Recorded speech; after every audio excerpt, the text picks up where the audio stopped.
Come on down, we're gonna sit around. We're gonna get into your business. Get into your business. Get into your business.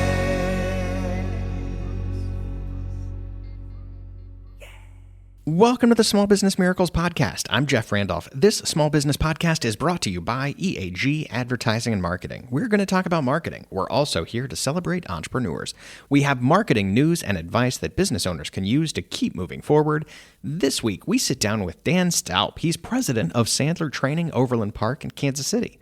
But first, we've got another small business marketing tip to talk about. Get into your business.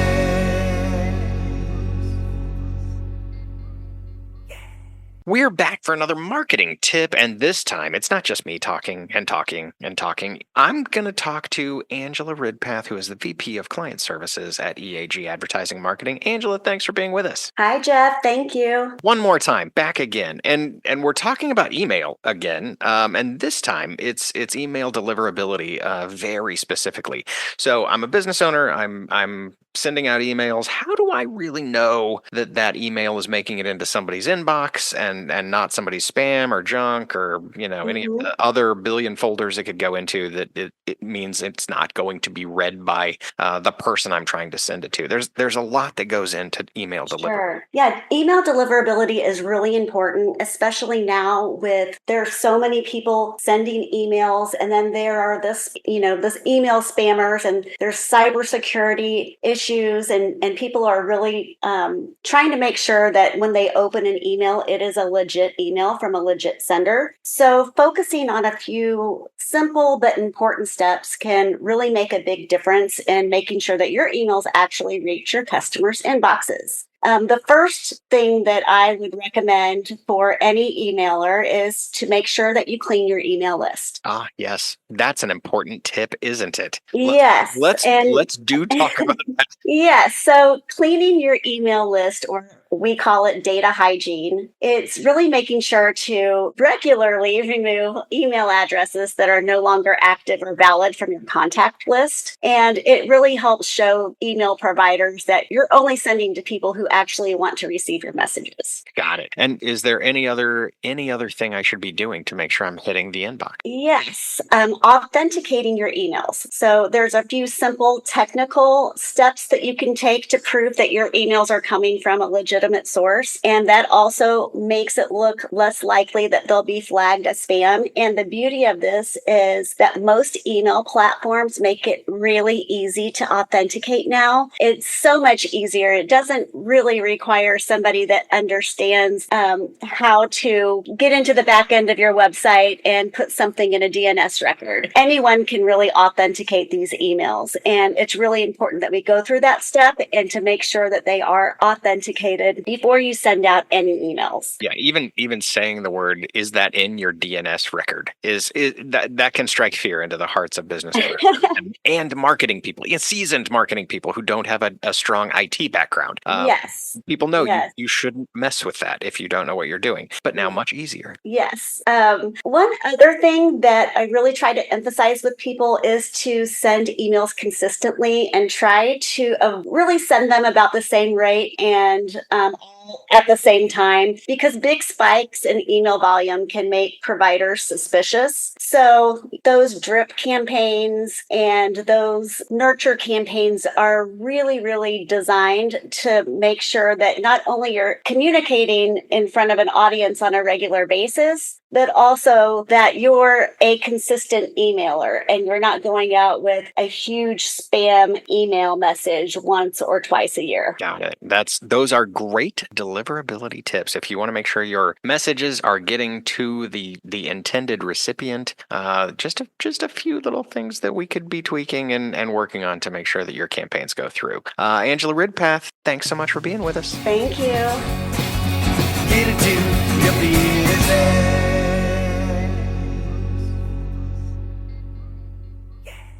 Welcome back to the podcast. I am here with Dan Stalp. He is the president of Sandler Training, Overland Park, Kansas City. You are a business mentor and speaker. You have so many hats on besides that, too. Welcome to the podcast. Well, thank you for having me. We're happy to have you here. First, so Sandler Training, it makes me want to ask right away, Who is this David Sandler character? What's this thing all about? Yeah, it's interesting. A lot of people think Sandler's kind of a new company, but it's really been around over 50 years. But part of it's because they didn't really expand into the 80s. But David Sandler was a cookie and cracker salesman in the 60s, and he had just a horrible record of selling. So this is kind of interesting how this all worked out. I think he was like 87 no's out of 88 calls. And finally, he thought, you know what, I got to lose. And he just went in, instead of trying to sell it, he just said, hey, you're probably going to be like everybody else. You're not going to want this. And that's the guy that bought. Mm-hmm. And so he's like, well, what's that all about? I didn't put any pressure on this guy, and he bought. So anyway, make a long story short, the way he really expanded, the business was he teamed up with some psychologists. And that's one thing about Sandler. It's very psychological based, and which I personally appreciate. Mm-hmm. And then he was basically just doing shows. They were really shows almost. Yeah. But he would, get hired by companies, and he'd go there for a day or two, and he'd be in a hotel or whatever. And that's how he grew the business, but he really expanded the business in the mid 80s when they started franchising. All right. So give us an overview of what you do, because you're focused on ongoing reinforcement, coaching, and training. What does all that mean?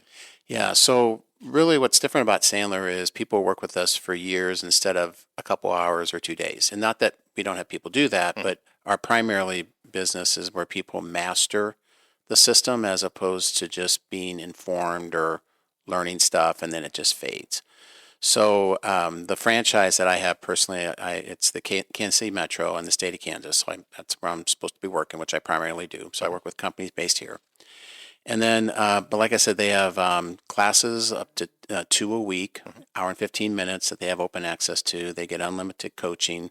So it's really for that person who's already doing well and wants to do better.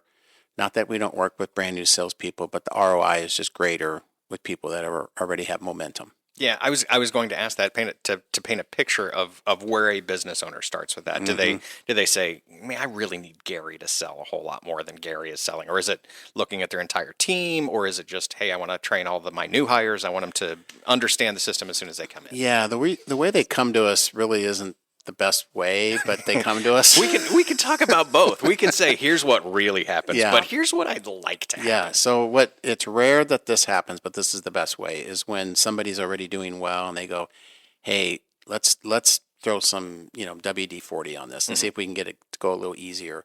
But most companies come to us after they've kind of had the old crap factor. Like, things aren't working. And a lot of times they sometimes wait too long, and they want us to be a magician and just magically change things that they've been struggling with for years. But anyway, normally they come to us and they're like, yeah, this is what they'll say. These guys are doing great. Leave them alone.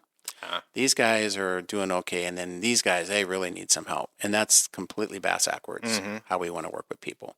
So, but we obviously still meet with them, and then we help them discover that that's not going to be where your ROI is. Oh, that I can't just untangle all of the bad things that I've built over the course of years and years, or just bad a session hires or so. Yeah. And I kind of get it. You business owners, especially when they don't have like a sales leader, like a VP of sales or a sales manager, they tend to hire people like themselves, and yet they'll say all the time, "I'm not good at sales." Right. But then they hire people like themselves, and so but the business owner can get away with things because of business owner posture that the average Joe Blow selling that can leave in any time just can't pull off.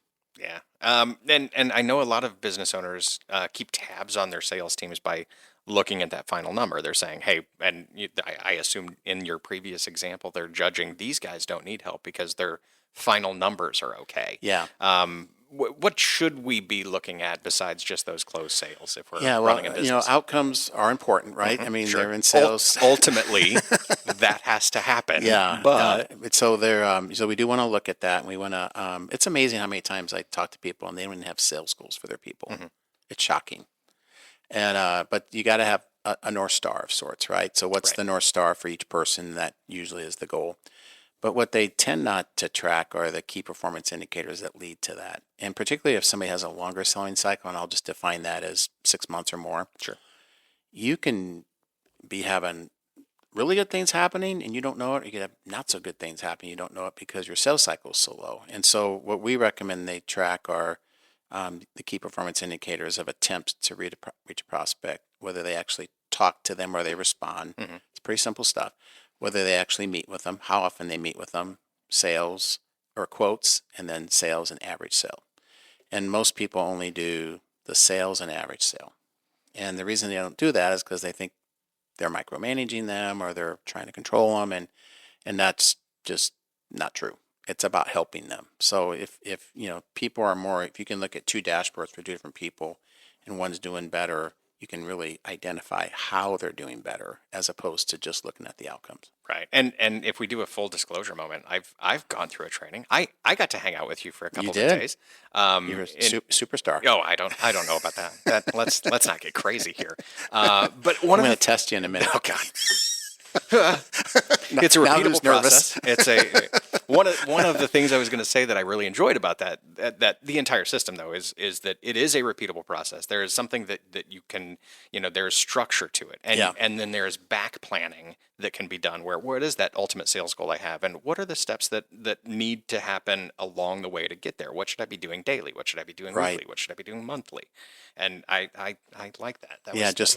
You kind of reverse engineer into it. We still need to have a goal. If we don't have a goal, we got to get that. And then we can reverse engineer based on historical performance for you, not the industry average, not the company average. Because if you're just comparing averages, at best you're going to be average. Right. And nobody really wants that, but they don't think about it that way. Yeah, and you mentioned bad hire at some point that we're trying to repair all of the work of a bad hire at some point. Are there people that are just, hey, all the training in the world is not going to get you here. We just aren't going to be able to get you from. Yeah, I mean, I'm on with the growth mindset, right? If somebody wants to grow, they can, but sometimes there's just such a deficit. Like for example, you hired 3 zebras, but you want them to do giraffe work. We can train those zebras, but the neck's never going to be long enough. That is, so it's just sort of, or this is what I hear a lot. Hey, we need you to come in and help our people get more motivated. And I'm kind of like, well, why'd you hire demotivated people?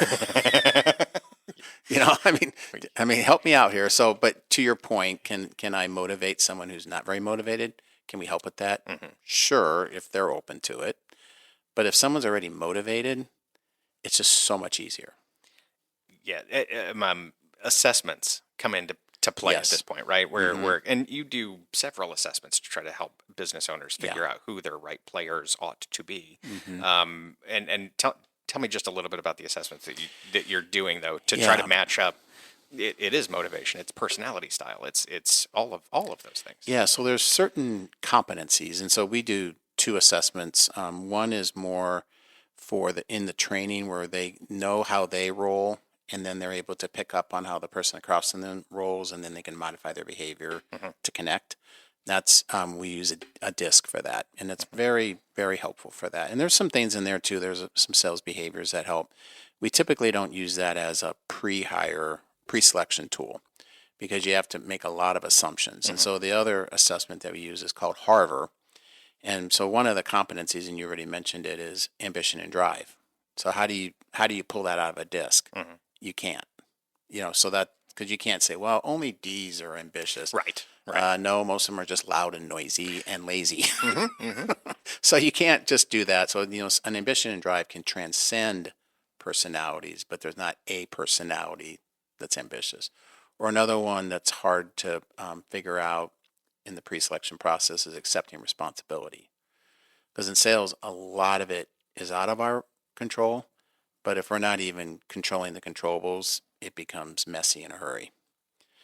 And then depending on the type of sale, like a shorter selling cycle versus a longer, you may need more like control and close, or you might need more relationship management, or you might need more problem solving or more process orientation. But those competencies transcend depending on the type of sale. Outstanding. I'm going to ask another question, Sure. But before I do that, about assessment specifically, but I want to get into the lightning round before we do that. Okay. Are you ready for the lightning round? Sure. Well, let me start out by saying this, that I'm going to take you into the lightning round where I'm going to spend 5 minutes or so where I'm going to ask you questions you have no advanced knowledge of. It'll just take a few minutes, and I'm looking for short answers. Now, Dan, if you get some of these questions and you decide they aren't for you, how comfortable will you be telling me that these questions are not for you? I'll just say pass. That's perfect. That's good. He did learn something. I learned one or two things. I learned one Did or a two. very This nice is job. wonderful. It's a wonderful thing.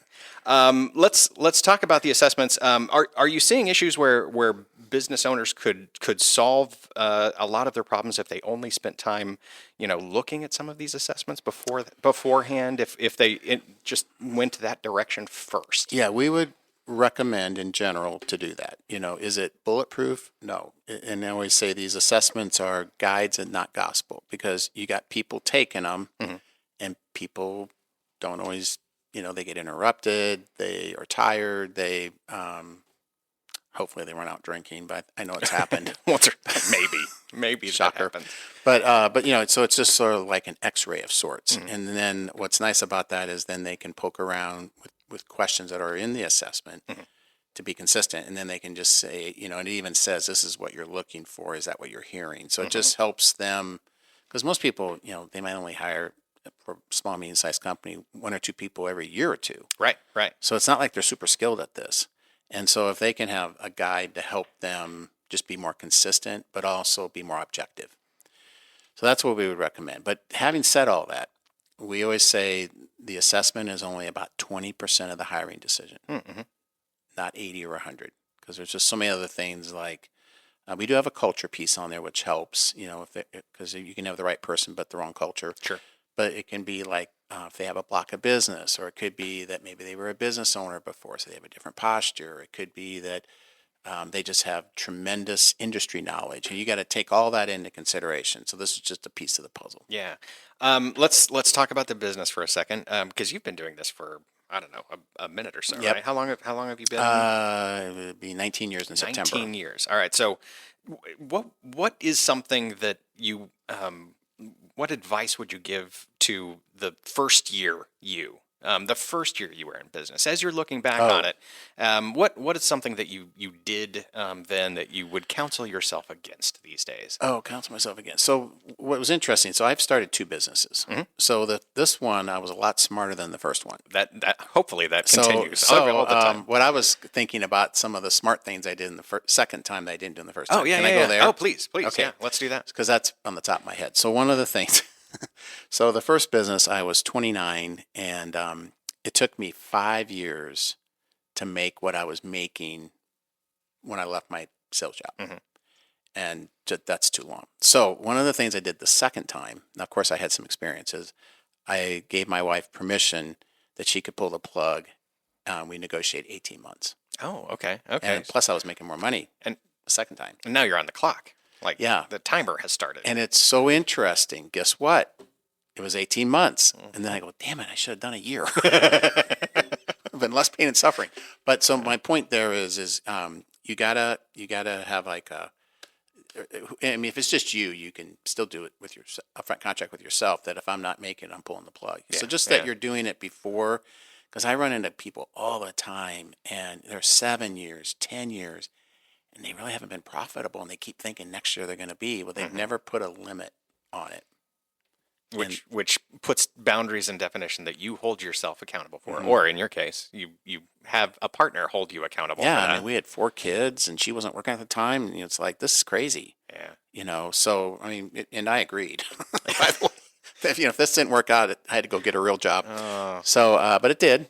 So that's one thing. The other thing is, I see a lot with people that start their own businesses, is they have like a severance or something. I didn't. But they'll have a severance, like a 1-year severance. They go, yeah, I'm done with corporate America, and I'm going to start my own thing, blah, blah, blah, blah, blah.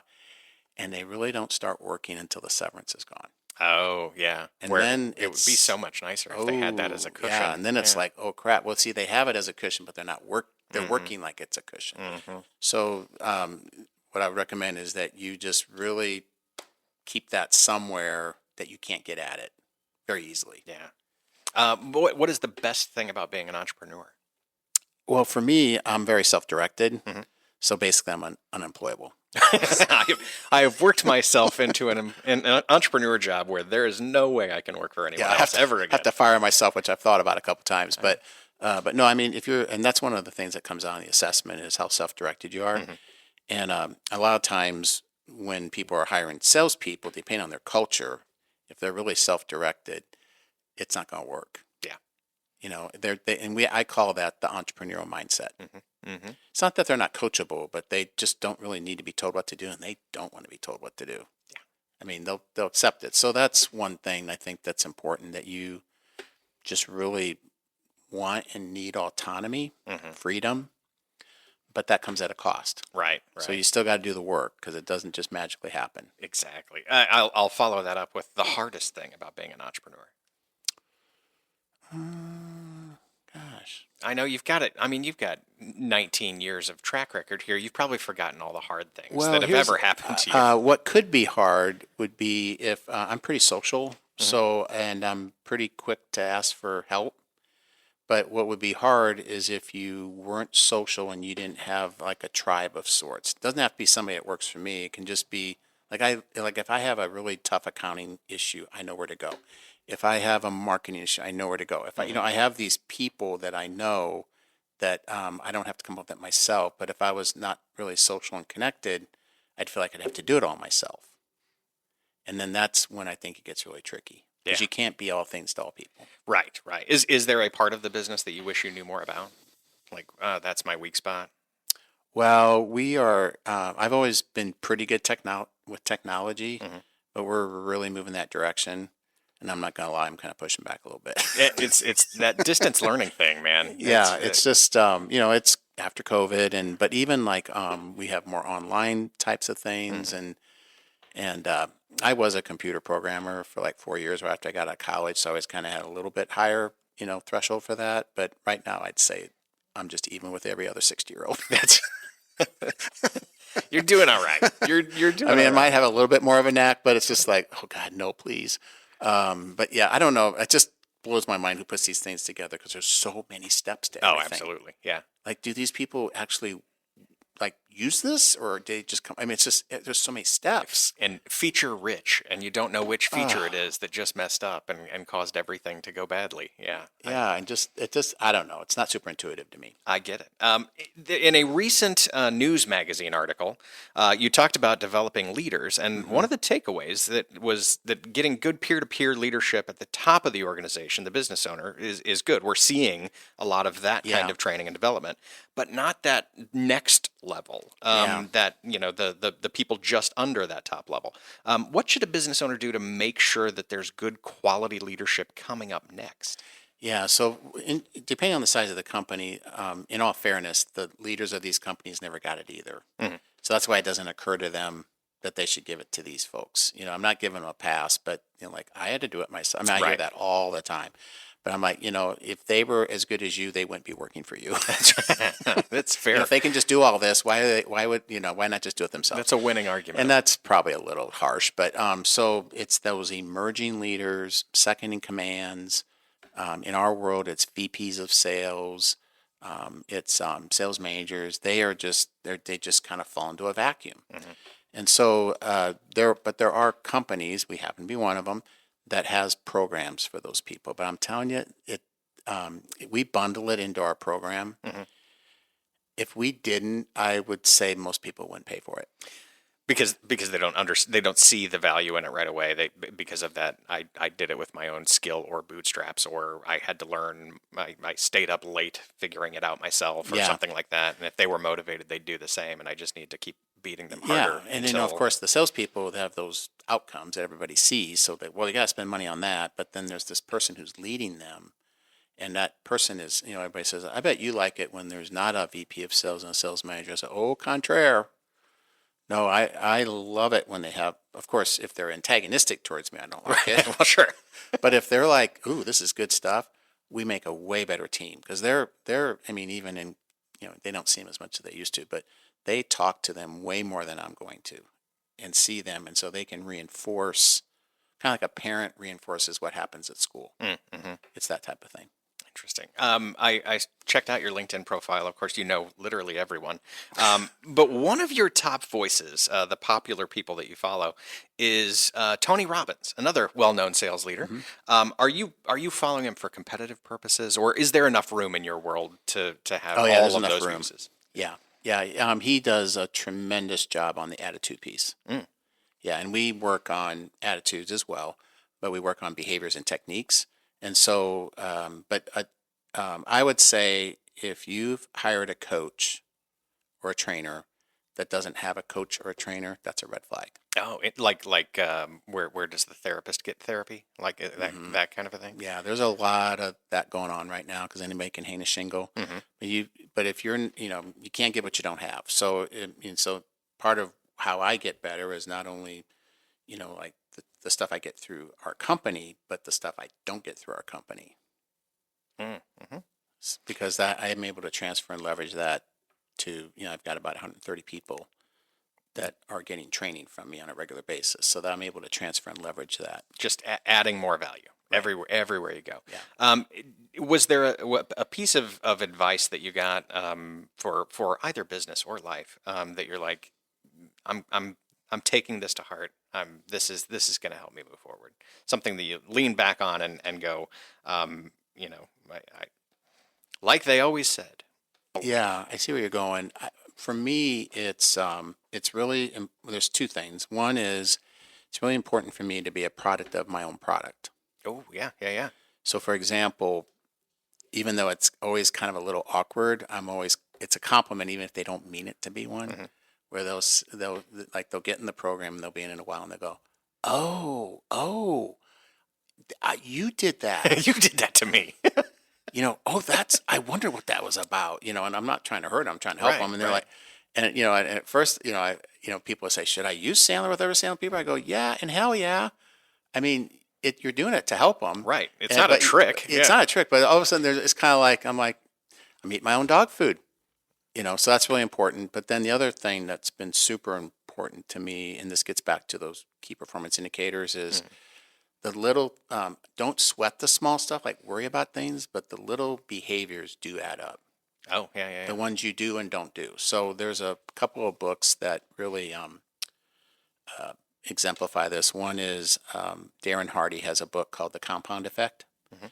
And it's basically, instead of money compounding interest, it's the habits and behaviors you have that compound interest. Okay. And then the other book that I read before that, because it came out sooner, was called Slide Edge by Jeff Olson. And so I'm really into those little behavior things. They're easy to do, they're easy not to do. But to do them, and to really form those habits, because then you don't have to be as disciplined. Mm-hmm.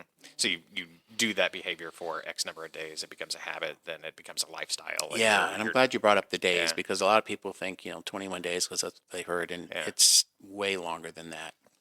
Yeah, I think minimally now they're saying like 58. I think it was something like that I saw on a screen at Planet Fitness when they were trying to make me, Well, good keep doing it. And sure enough, I'm there once or twice. Sure. And it can be as many as 270 days, because it depends on, everybody's got a different bent, just how God made you. And so then depending on what you're trying to form the habit on, and this is what a lot of people don't realize, is it takes a lot more courage for certain people to do certain things.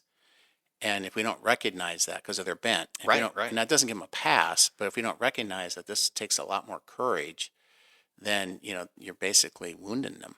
Oh, that's great, spectacular advice. It's good to be able to recognize that and say, hey, I know that was a challenge. That was a lot of work. Well done. Even if it's not a challenge for me as a person, right? Yeah, It's as opposed to, this is understanding easy. that. Why does it take, it's like, well, there's probably some things they can do that I'm not doing. True. So that just to recognize that it depends on the person, and not, again, they don't get a pass, but to recognize that, it takes a lot more courage for an introvert to say certain things than it does an extrovert. Yeah. Just as an example. That's a very good example. Last question in the lightning round. You're also an author.